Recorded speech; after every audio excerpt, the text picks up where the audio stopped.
വഖഫ് നിയമ ഭേദഗതി ബിൽ ഇന്ന് രാജ്യസഭയിൽ 14 മണിക്കൂർ നീണ്ട നടപടികൾക്കൊടുവിലാണ് ബിൽ ഇന്നലെ ലോക്സഭ പാസാക്കിയത്. പ്രതിപക്ഷം കൊണ്ടുവന്ന ഭേദഗതി നിർദ്ദേശങ്ങൾ തള്ളി.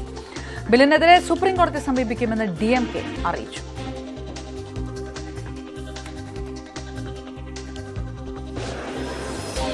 माननीय सदस्यगण, शुद्धि के अद्यतन मत विभाजन का परिणाम इस प्रकार है। पक्ष में 288, विपक्ष में 232। प्रस्ताव स्वीकृत हुआ और विधेयक यथा संशोधित पारित हुआ।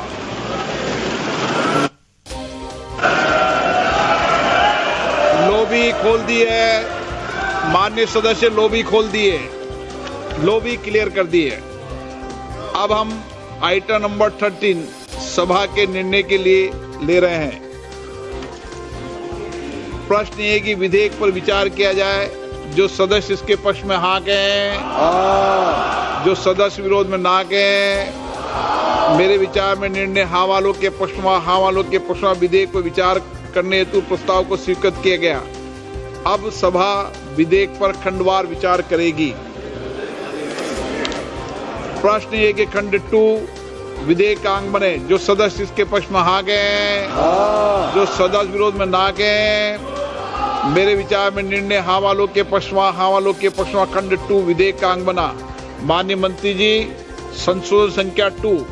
माननीय मंत्री जी, I move the amendment.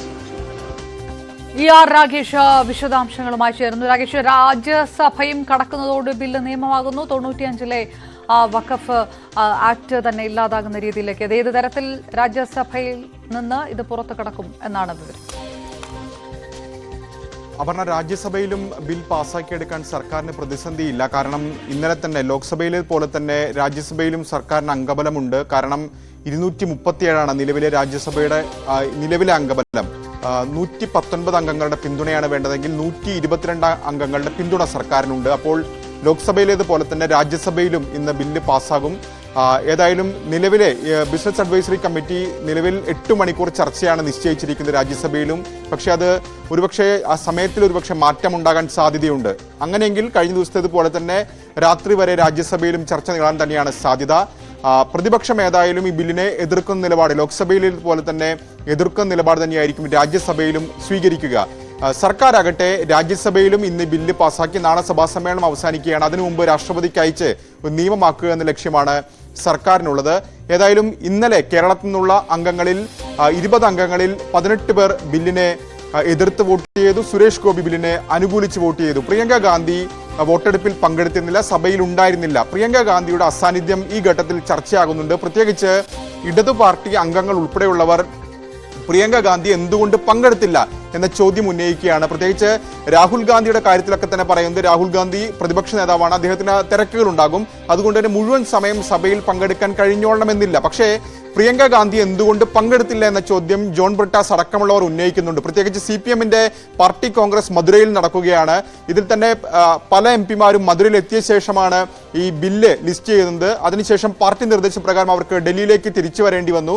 അതുകൊണ്ട് തന്നെ അത്തരം സമ്മേളനം ഒഴിവാക്കി വഖഫ് ബില്ലിന്റെ ചർച്ചയിൽ MP-മാർ പങ്കെടുക്കുമ്പോൾ പ്രിയങ്ക ഗാന്ധി എന്തുകൊണ്ട്, കേരളത്തിൽ നിന്നുള്ള MP-യാണ്, വയനാട്ടിൽ നിന്നുള്ള അംഗമാണ്, അപ്പോൾ എന്തുകൊണ്ട് പ്രിയങ്ക ഗാന്ധി പങ്കെടുത്തില്ല? കോൺഗ്രസ് ഏതായാലും അംഗങ്ങൾക്ക് വിപ്പടക്കം നൽകിയിരുന്നു.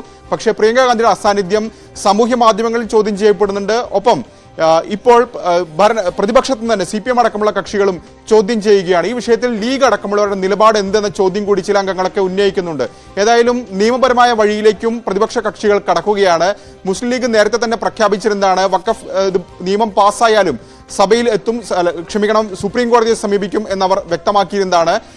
എന്നാൽ ഇപ്പോൾ DMK കൂടി, തമിഴ്നാട് സർക്കാർ കൂടി ഈ നിലപാട് പ്രഖ്യാപിച്ചിരിക്കുകയാണ്. MK സ്റ്റാലിൻ വ്യക്തമാക്കിയത് ഇതിനെ ചോദ്യം ചെയ്യും, സുപ്രീം കോടതിയിൽ ചോദ്യം ചെയ്യുമെന്ന പ്രഖ്യാപനം തമിഴ്നാട് സർക്കാരിന്റെ ഭാഗത്ത് നിന്ന് വരുന്നു. അങ്ങനെ വഖഫ് നിയമം സുപ്രീം കോടതി കയറുകയാണ് എന്ന് തന്നെ പറയാം. ഏതായാലും രാജ്യസഭയിൽ ഇന്ന് 1 മണിക്കാണ് വഖഫ് ബില്ലിന്മേലുള്ള ചർച്ച ആരംഭിക്കുക. അപർണ, 1 മണിക്ക് രാജ്യസഭയിൽ എത്തും വഖഫ് ബില്ല്.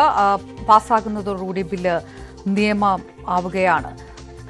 പ്രതിപക്ഷ പ്രതിഷേധം പരിപൂർണമായി തള്ളിക്കൊണ്ടാണ് ബില്ല് ലോക്സഭ കടന്നത്. രാജ്യസഭ കൂടി കടന്നാൽ ബില്ല് നിയമമാകുന്നു. നിർദ്ദിഷ്ട നിയമനിർമ്മാണം രാഷ്ട്രപതി ഒപ്പിടുന്നതോടെ നിലവിൽ വരുന്നു. അതോടെ വഖഫ് സ്വത്തുക്കളെ നിയന്ത്രിക്കുന്ന 95 നിയമം ഇല്ലാതാകുകയും ചെയ്യും. ആർ രാകേഷാണ് വിവരങ്ങൾ നൽകിയത്. മണിപ്പൂരിൽ രാഷ്ട്രപതി ഭരണത്തിന് അനുമതി തേടിയുള്ള ചർച്ച ലോക്സഭയിൽ ആരംഭിച്ചത് പുലർച്ചെ 2 മണിക്ക്. 14 മണിക്കൂർ നീണ്ട വഖഫ് ഭേദഗതി ബിൽ ചർച്ചയ്ക്ക് ശേഷമാണ് അപ്രതീക്ഷിതമായി മണിപ്പൂർ ചർച്ചയ്ക്കെടുത്തത്. പുലർച്ചെ 3 മണിവരെ ചർച്ച നീണ്ടു. പ്രമേയം ചർച്ചയ്ക്കെടുക്കുമ്പോഴേക്കും പ്രതിപക്ഷ നേതാവ് രാഹുൽ ഗാന്ധി മടങ്ങിയിരുന്നെങ്കിലും ശശി തരൂർ, DMK അംഗം കനിമൊഴി, TMC അംഗം സായോണി ഘോഷ്, ശിവസേന ഉദ്ധവ് വിഭാഗം നേതാവ് അരവിന്ദ് സാവന്ത്, NCP അംഗം സുപ്രിയ സുലെ തുടങ്ങിയവർ ചർച്ചകളിൽ പങ്കെടുത്തു. മണിപ്പൂരിലെ സ്ഥിതി നിയന്ത്രണ വിധേയമാണെന്ന് അമിത്ഷാ മറുപടി നൽകി. വഖഫ് ബിൽ പാസ്സാകുന്നതോടെ മുനമ്പം പ്രശ്നത്തിന് ശാശ്വത പരിഹാരമെന്ന വാദം ശരിയല്ലെന്ന് മന്ത്രി പി രാജീവ്. ഒരു പരിഹാര നിബന്ധനയും ബില്ലിൽ ഇല്ല. ക്രിസ്ത്യൻ ന്യൂനപക്ഷങ്ങളെ പൂർണ്ണമായി തെറ്റിദ്ധരിപ്പിച്ച് വഞ്ചിക്കാനുള്ള ശ്രമമാണ് നടക്കുന്നത്. നിയമസഭയുടെ വികാരം കേരളത്തിന്റെ വികാരമാണ്. ബില്ലിന്റെ പ്രചാരവേലകളിൽ കുടുങ്ങിക്കിടക്കുന്ന ആളുകൾ യാഥാർത്ഥ്യമറിയാൻ പോകുന്നതേയുള്ളൂവെന്നും പി രാജീവ് പറഞ്ഞു. ഇപ്പോൾ പുതിയ അതായത് ഇന്നലെ സെൽ കമ്മിറ്റിയുടെ അഭിപ്രായങ്ങൾ കൂടി പരിഗണിച്ച് അവതരിപ്പിച്ച ബില്ല് പരിശോധിച്ച് നോക്കുമ്പോൾ ആ ബില്ലിനകത്ത് കേരളത്തിൽ വലിയ പ്രചാരവേല KCBCയും അതുപോലെ തന്നെ എല്ലാവരും പത്രങ്ങളൊക്കെ മുഖപ്രസംഗം എഴുതിയത് മുനമ്പം പ്രശ്നത്തിന് ശാശ്വത പരിഹാരം ഉണ്ടാക്കാൻ സഹായിക്കുന്ന ഒരു ബില്ലെന്നുള്ളതാണ്. പക്ഷെ അത് വായിച്ചു നോക്കുമ്പോൾ നമുക്ക് എല്ലാവർക്കും അറിയാം അതുമായി ബന്ധപ്പെട്ടിട്ടുള്ള ക്ലോസുകൾ ഒന്നും തന്നെ ഇല്ല എന്ന് മാത്രമല്ല നിലവിലുള്ള ഈ ബില്ല് അവതരിപ്പിച്ച് പാസ്സാക്കുന്നത് വരെയുള്ള വഖഫിൽ രജിസ്റ്റർ ചെയ്തിട്ടുള്ള എല്ലാ പ്രശ്നങ്ങൾക്കും ഇത് ബാധകമല്ല എന്നുള്ളതാണ്. സർക്കാർ ഭൂമിയാണെങ്കിൽ മാത്രമാണ് അതിന് ബാധകമായിട്ട് വരുന്നുള്ളൂ.